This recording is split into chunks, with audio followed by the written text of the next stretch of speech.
Hello friends, welcome to Complex Educational Channel once again. Today I'm gonna show you how to create a folder and send to.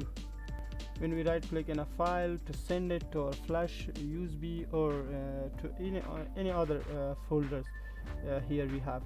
I'm gonna show you how to create here a folder by ourselves for myself to send it easily our files to them. Okay, if you haven't subscribed our channel yet, then please subscribe our channel and like the video. I'm gonna show you how to create a folder and send to. For that, press Windows key plus R to open the run. Now here type shell _ send to. Don't bring any space here between the text. Okay, now enter it.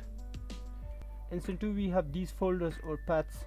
So I want to have a folder here for myself, so now right click here, make a new folder here by the name of for example Afghan.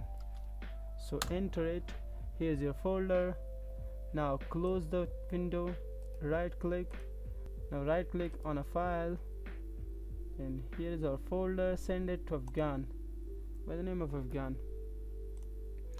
Okay, if you like the video, please subscribe our channel, like the video, and thanks a lot for watching. Have a good time.